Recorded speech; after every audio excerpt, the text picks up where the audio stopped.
Hello student, welcome back to my channel Samrat में। Student, बहुत सारे बच्चों का कमेंट था कि सर 24 फरवरी को हिंदी का पेपर है, तो बताइए कि हिंदी का पेपर हम लोग कॉपी में कैसे लिखेंगे। पूरा अच्छे से बताइए, टॉपर की तरह बताइए कि एक नंबर मेरा एग्जामिनर नहीं काट सकता है। तो बिल्कुल मेरे प्यारों, जो वीडियो में लेकर आ गया हूँ कि 24 फरवरी को हिंदी का पेपर आप कैसे लिखोगे। मेरे पास देखिए 2025 हिंदी का एक वायरल पेपर है, कोड है 801 डीडी, और यह पेपर आपके एग्जाम में जरूर से जरूर पूछा जाएगा 100%।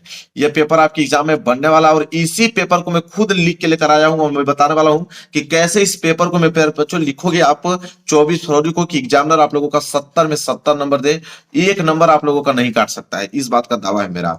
तो देखिए इस पेपर को पूरा का पूरा मैं लिख के लेके आया हूं मेरे प्यार बच्चों।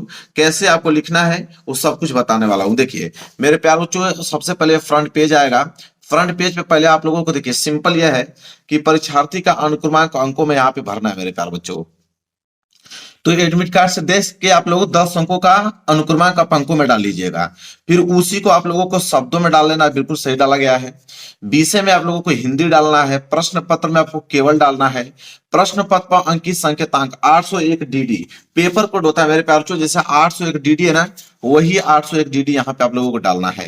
परीक्षा का दिन तो 24 तारीख को सोमवार है, तो सोमवार डालिएगा। परीक्षा की तिथि तो लिखिएगा 24 तारीख 2 का महीना 2025। कोष्टक में पाली में लिखिएगा प्रथम पाली, क्योंकि सुबह आप लोगों का पेपर है।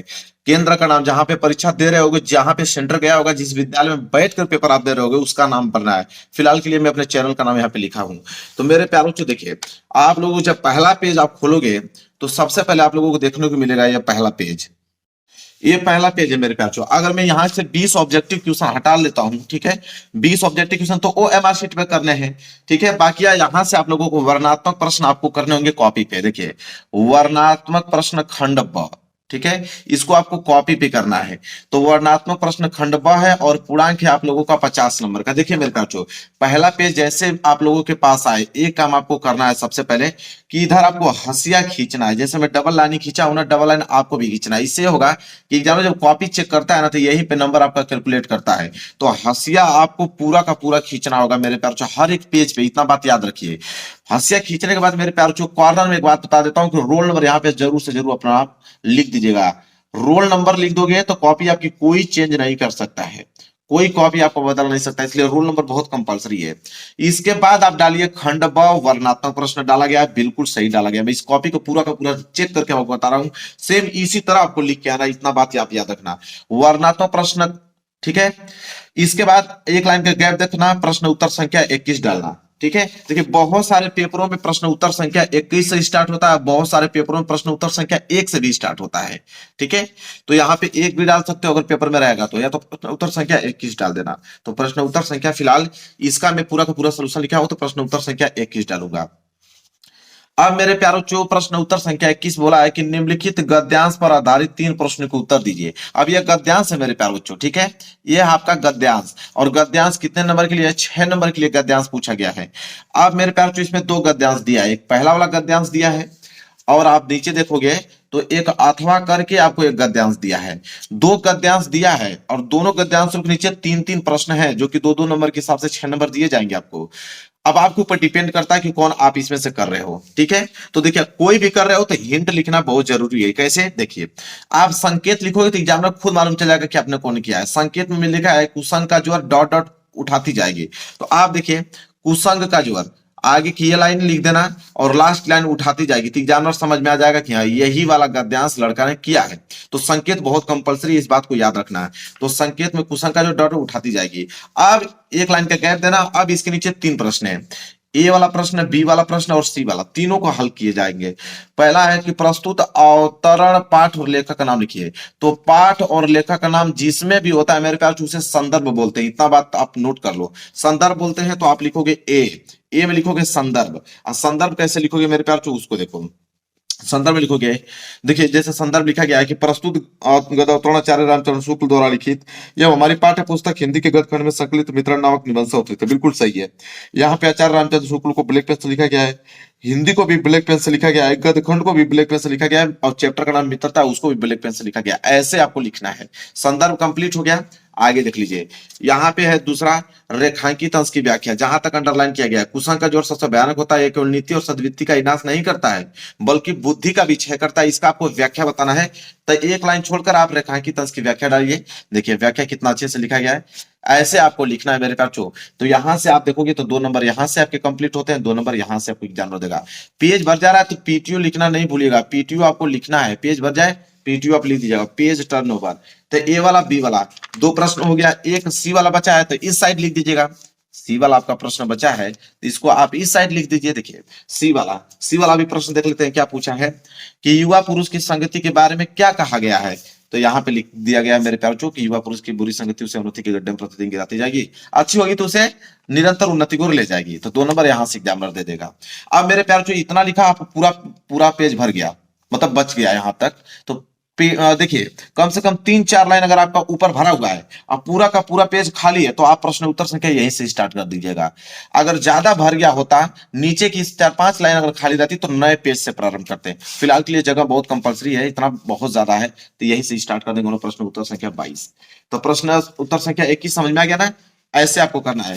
22वां कैसे करोगे, चलिए 22वां देखिए कैसे करोगे। 22वां पहले पढ़ते हैं 22वां है क्या।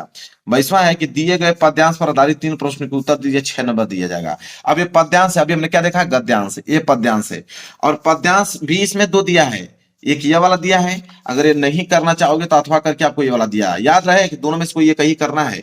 तो देखिए यहाँ पे सबसे पहला प्रश्न उत्तर संख्या 22 डालोगे, संकेत डालोगे, चरण कमल बंदो डॉट डॉट तिही पाई, मतलब कि आपने ये वाला किया है, चरण कमल बंदो और लास्ट में आपने लिखा है तिही पाई। एग्जामिनर समझ जाएगा, बस कीजिए, यही वाला किया है लड़का। 3 प्रश्न इसके नीचे है, ए बी सी, इसको भी किया गया है। ए वाला प्रश्न क्या देखिए कि उपयुक्त पद्यांश का संदर्भ लिखिए। तो आप सबसे पहले ए वाला यहाँ डालेंगे, संदर्भ। संदर्भ देखिए कितना अच्छे से लिखा गया है कि सूरदास जी लिखे हैं, सुरसागर नामक ग्रंथ से, हिंदी के काव्यखंड से संकलित है, पद शीर्षक से। तो जितना ब्लैक पेन से आप मेन वर्ड को लिखोगे, समझ लीजिए कि एग्जामिनर का ध्यान वहीं पे जाएगा, पूरा का पूरा नंबर देगा, 1 नंबर नहीं काट सकता है। याद रहे कि यहाँ पे जो पद्यांश है, पद्यांश में प्रसंग भी लिखा जाता है। लिख दोगे तभी ठीक है, नहीं लिखोगे तो भी कोई दिक्कत नहीं है। प्रसंग का मतलब होता है कि पूरे के पूरे पद्यांश में किन चीजों के बारे में बात किया गया है। इसमें नंबर आपके काउंट नहीं होते हैं मेरे प्यार जो, नंबर काउंट भी होते हैं तो इसी के साथ काउंट होते हैं। नहीं लिखोगे तभी भी कोई दिक्कत नहीं है, इतना बात आपको बता देता हूँ, घबराने वाली बात नहीं है। कोई जरूरी नहीं है कि आप लिखोगे प्रसंग, ठीक है। इसके बाद आएगा व्याख्या, ठीक है। प्रश्न बी वाला क्या था, रेखांकित अंश की व्याख्या। देखिए रेखांकित अंश की व्याख्या कीजिए, मतलब कि बहिरे सुने गंगू पुनि बोले रंग चले सिर छत्र धराई, इस 2 लाइन का व्याख्या बताना था। देखिए व्याख्या कितना बढ़िया से लिखा गया है। बी व्याख्या एडिंग डाला गया है और यहाँ पे मेन पॉइंट को ब्लैक पेन से लिखा गया है। एग्जामिनर आपको 2 में 2 नंबर आपको देगा, 1 नंबर नहीं काट सकता है। इसके बाद सी वाला की उपयुक्त पंक्ति में कौन सा अलंकार है। तो देखिए इसमें बता रहा है कि रूपक अलंकार है, पुनरुक्ति प्रकाश और अन्यत्र अलंकार है, ठीक है। तो 2 नंबर यहां से मिल गया। तो प्रश्न 22 भी यहाँ पे जो हो गया कंप्लीट। ऐसे आपको करना है। अब आगे बढ़ोगे मेरे प्यारे बच्चों, प्रश्न नंबर 23 बिल्कुल ऐसे छाप के आना है। 1 नंबर एग्जामिनर नहीं काट सकता, पूरा का पूरा छापना 24 फरवरी को, इतना अच्छे से लिखना है कि एग्जामिनर मजबूर हो जाए आप लोगों को नंबर देने पे। प्रश्न उत्तर संख्या 23 देखिए क्या है मेरे प्यारे बच्चों। प्रश्न उत्तर संख्या 23 है कि दिए गए संस्कृत गद्यांश में से किसी एक का संदर्भ सहित हिंदी में अनुवाद कीजिए। संस्कृत का गद्यांश कितने नंबर के लिए है, 5 नंबर के लिए है। तो संस्कृत के गद्यांश में भी 2 ऑप्शन दिया है, एक ऊपर वाला दिया है, एक अथवा करके नीचे वाला दिया गया है। अब आपके ऊपर डिपेंड करता है कौन करते हो। प्रश्न संख्या 23 है तो आप लिखोगे प्रश्न उत्तर संख्या 23 बिल्कुल सही डाला गया है। संकेत में ईसा नगरी भारतीय संस्कृति कार्य बिल्कुल संकेत भी डाला गया है। संदर्भ भी अच्छे से लिखा गया है मेरे प्यारे बच्चों, ठीक है। संदर्भ भी अच्छे से लिखा गया है, 2 नंबर आपके संदर्भ पे मिल जाएंगे मेरे प्यारे बच्चों। इसमें भी प्रसंग लिखा गया, लिखोगे तो ठीक, नहीं लिखोगे तभी भी आपको कोई दिक्कत नहीं है। फिर हिंदी का अनुवाद किया गया है, ठीक है।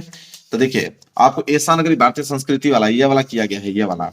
अब इसी का हिंदी में अनुवाद लड़के ने यहाँ पे लिखा है कि हिंदी में अनुवाद, और अच्छे से बिल्कुल लिखा हुआ है। देखिए मेन दारासी को यहाँ आकर भारतीय दर्शन शास्त्रों का अध्ययन किया, फारसी भाषा में कराया, बिल्कुल मेन पॉइंट को ब्लैक पेन से लिखा गया, बिल्कुल सही है। 3 नंबर इसमें मिल गया, 3 2 5 नंबर यहाँ से आपके क्लियर हो गए मेरे प्यारे बच्चों। अब आगे बढ़ेंगे प्रश्न नंबर 24 की तरफ। देखिए प्रश्न नंबर 24वां क्या है। प्रश्न नंबर 24 अब आप यहाँ पे देख रहे हैं। प्रश्न नंबर 24 है कि दिए गए संस्कृत पद्यांश में से किसी एक का संदर्भ सहित हिंदी में अनुवाद कीजिए। अब यह संस्कृत का पद्यांश आ गया, और संस्कृत का पद्यांश कितने नंबर के लिए मेरे प्यारे बच्चों? 5 नंबर के लिए दिया गया है संस्कृत का पद्यांश। इसमें भी आपके दो पास ऑप्शन है, एक पहला वाला है, और पहला वाला नहीं कर पाओगे तब जाके अथवा करके मेरे प्यारे बच्चों एक ऑप्शन और नीचे दिया गया है। अब आपके ऊपर डिपेंड करेगा कि आप ये वाला कर रहे हो कि ये वाला कर रहे हो। तो मान लीजिए प्रश्न नंबर 24 कर रहे हो, तो पहले तो प्रश्न उत्तर संख्या 24 आप डालोगे। संकेत में आपने डाला है सर्वे भवन्ति डॉट डॉट भवेत वाला, तो मतलब आपको एग्जाम में देख के जान जाएगा कि सर्वे भवन्ति डॉट डॉट भवेत ये वाला लड़का किया हुआ है। ठीक है, या तो 24 का अथवा है, तो एक काम कीजिएगा कि कोष्टक में अगर आप अथवा लिख देते हो तो और अच्छा हो जाएगा। और कोष्टक बना के आप अथवा लिख दोगे तो प्रश्न उत्तर संख्या 24 का अथवा एग्जामिनर और अच्छे से समझ पाएगा। अंततः संकेत से तो ये बिल्कुल भाई कोई समझ जाएगा, संकेत तो लिखना ही पड़ेगा। फिर देखिए यहाँ पे संदर्भ लिखा गया है बिल्कुल सही से, प्रसंग लिखा गया 2 नंबर यहाँ से आपके कवर हो गए। हिंदी में अनुवाद इसका लिखा गया है मेरे प्यारे बहुत अच्छे से, एक लाइन के गैप देके 3 नंबर यहाँ से क्लियर हो गए। तो 5 नंबर यहाँ से भी आप लोगों के क्या हो गए, बिल्कुल क्लियर हो गए। 1 नंबर एग्जामिनर नहीं कर सकता है मेरे प्यारे। जो आगे देखिए अगला क्या है मेरे प्यारे, प्रश्न नंबर 25 देखिए। प्रश्न नंबर 25वां ध्यान से देखिए क्या है। प्रश्न नंबर 25 में लोग दिखाते हैं एक खंड काव्य है, प्रश्न उत्तर संख्या 25। अखंड काव्य मेरे ख्याल से देखिए एग्जाम में कैसे पूछा है कि अपने पठित खंड काव्य के आधार पर निम्नलिखित प्रश्नों के उत्तर दीजिए। खंड काव्य आ गया, और खंड काव्य 3 नंबर के लिए आता है। इतना याद रहे कि मैं एग्जाम्पल के तौर पे खंड काव्य लिख के लेकर आया हूं, नहीं तो खंड काव्य जिला वाइज आता है। ये नहीं कि जो मैं आपको लिख के लेकर आया हूं वही लिखोगे, नहीं नहीं, ये काम नहीं करना है। आपके डिस्ट्रिक्ट में जो पूछा जाता है वही आपको करना है। फिलहाल के लिए मैं तो मुक्ति दूत लिख के लेके आया हूँ। मुक्ति दूत का दूसरा में लिखा हो कि मुक्ति दूत खंड काव्य के चतुर सर का कथना का अपने शब्दों में लिखिए। तो जितने बच्चे मुक्ति दूत जितने बच्चों के डिस्ट्रिक्ट में पूछा जाता है वो तो ये जो मैं दिखा रहा हूं वो तो लिख लेंगे, लेकिन जिनके डिस्ट्रिक्ट में कोई दूसरा पूछा जाता है वो याद कर लेंगे। मैं बस एक एग्जांपल के तौर पे लिख के लेके आया हूं। तो प्रश्न उत्तर संख्या 25 का देखिए, 25 का आप डालोगे क, और क का आपने दूसरा किया है तो इस तरह दूसरा डालोगे, मुक्ति दूत खंड काव्य। ठीक है, तो बिल्कुल सही से लिखा गया है। देखिए ऐसे आपको लिखना है। चतुर मेन पॉइंट को देखिए यहाँ पे ब्लैक पेन से लिख के मेंशन किया गया ताकि एग्जाम में 1 नंबर आप तक काट नहीं पाए। देखिए जहां जहां पे भी ब्लैक पेन का इस्तेमाल किया गया वो मेन कीवर्ड है। ठीक है, आप देख सकते हो पूरा का पूरा मैं कॉपी का रिव्यू दिखा रहा हूं आपको मेरे प्यारों को। 1 नंबर नहीं काट सकता, इस बात का दावा है मेरा। और यहाँ से 3 नंबर में 3 नंबर आपको मिल गया, पूरा 3 में 3 नंबर मिल गया मेरे पास, 1 नंबर नहीं काट सकता। अब आइए मेरे पास जीवन परिचय देख लीजिए, जीवन परिचय कैसे लिखते हैं एग्जाम में। ठीक है, वैसे ही आपको लिख के आना, इतना बता देता हूँ। प्रश्न उत्तर संख्या 26 है। प्रश्न उत्तर संख्या 26 का क, दिए गए लेखकों में से किसी एक का जीवन परिचय लिखते हुए उनके एक प्रमुख रचना का उल्लेख कीजिए। अब जीवन परिचय मेरे प्यारे बच्चों 5 नंबर के लिए जीवन परिचय मिलता है, 3 नंबर जीवन परिचय पे, 2 नंबर रचनाएं पे। तो डॉक्टर राजेंद्र प्रसाद, जयशंकर प्रसाद, आचार्य रामचंद्र शुक्ल, इन तीनों में से कोई एक पे ही करना है। तो देखिए प्रश्न उत्तर संख्या 26 और 26 का क वाला प्रश्न है, तीसरा आचार्य रामचंद्र शुक्ल जी, ऐसे लिखना है। पहले आप मेरे प्यार संक्षिप्त परिचय लिखेंगे जिसमें आप जन्म मेंशन करेंगे, जन्म स्थान, पिता, मृत्यु, रचनाएं, ये सारी चीजें आप कीवर्ड जो है आप यहाँ पे कॉर्नर में लिख दोगे।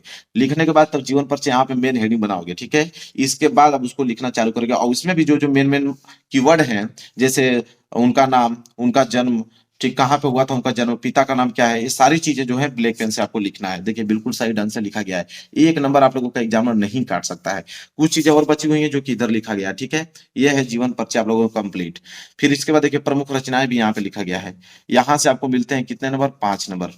ठीक है, 5 में 5 नंबर आपका जीवन परिचय कंप्लीट हो गया। फिर एक जीवन परिचय है, तो वो तो लेखक का था, ये कवि का है मेरे प्यारे बच्चों। ठीक है, वो लेखक का था, ये कवि का। प्रश्न उत्तर संख्या 26 का ख देखिए, है ना, कि दिए गए कवियों में से किसी एक का जीवन परिचय देते हुए उनके प्रमुख रचना का उल्लेख कीजिए। 5 नंबर, इसमें भी 3 ऑप्शन है आपके पास। देखिए क्या लिखा गया है, प्रश्न उत्तर संख्या 26 का ख का तीसरा, महाकवि सूरदास जी का। पहले मैंने कॉर्नर पे यहाँ पे आपको संक्षिप्त पर लिखना है, जन्म, जन्म स्थान, पिता, मृत्यु, रचना, ये सारी चीजें मेंशन कर दीजिएगा। फिर जीवन परिचय हेडिंग डाल लीजिएगा। जीवन परिचय हेडिंग डालने के बाद मेरे प्यार जो आपको पहला पेज इस कदर आप लोगों को भरना है। मेन पॉइंट को कीवर्ड बनाकर जो है उसको ब्लैक पेन से हाईलाइटेड कर देना है। बिल्कुल सही, कुछ चीजें बची हैं तो इधर आप लिख सकते हो। ठीक है, रचनाएं की बात करें तो रचनाएं यहाँ पे लिख दिया गया है, 5 नंबर यहाँ से भी मिल गया। ठीक है, इसके बाद अगला प्रश्न है प्रश्न नंबर 27। देखिए क्या है, प्रश्न नंबर 27 है कि अपनी पाठ्य पुस्तक में से कंठस्थ कोई एक श्लोक लिखिए जो इस पेपर में न आया हो। 2 नंबर के लिए श्लोक है जो इस पेपर में न आया हो। तो देखिए श्लोक आप कैसे लिखोगे। प्रश्न उत्तर संख्या 27 मैं 2 श्लोक लिख के लेके आया हूं। आपको एग्जाम याद रहे, एग्जाम में एक ही श्लोक करना है, मैं तो इसलिए लिख के लेकर आया हूं कि आपको याद कर पाओगे। ठीक है, एक ही श्लोक आपको एग्जाम में लिखना, इतना बात याद रखना, और यहाँ से 2 नंबर आपके जो है कंफर्म हो जाएंगे मेरे प्यारे बच्चों। क्लियर है, चलिए आगे बढ़ते हैं। अगला प्रश्न देख लीजिए क्या है। अगला प्रश्न है प्रश्न नंबर 28। अब देखते हैं प्रश्न नंबर 28 क्या पूछा गया है। प्रश्न नंबर 28 पूछा गया है कि निम्नलिखित में से किन्हीं 2 प्रश्नों के उत्तर संस्कृत में दीजिए, 2 नंबर मिलेंगे। आपके पास ऑप्शन 4 है, 4 में से किन्हीं 2 ही प्रश्नों का उत्तर आपको देना है।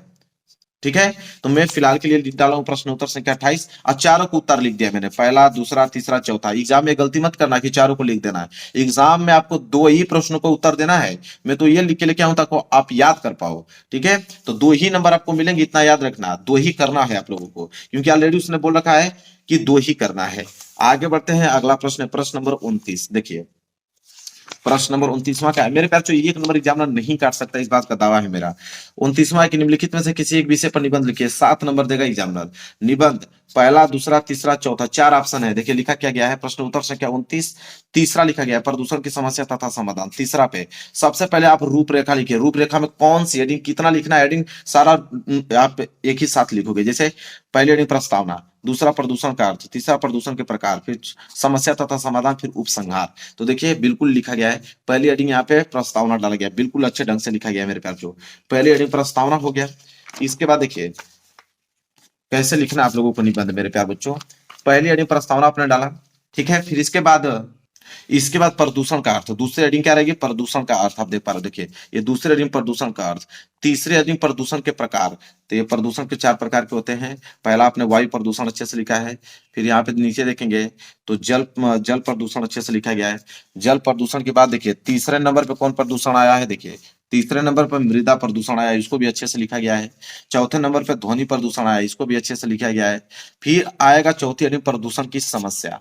ठीक है, कि प्रदूषण की समस्या क्या है। चौथी हेडिंग के बाद मेरे प्यारों तब जाके आपकी 5वीं हेडिंग आएगा। यहाँ पे अब दिख रहा है ना आप लोगों को, 5वीं हेडिंग आएगा मेरे प्यारों यहाँ पे प्रदूषण की समस्या तथा समाधान। ठीक है, और लास्ट हेडिंग उपसंहार आ जाएगा। ठीक है, ऐसे आपको लिखना है पूरा का पूरा, और एग्जामिनर आप लोगों को 7 में 7 नंबर देगा।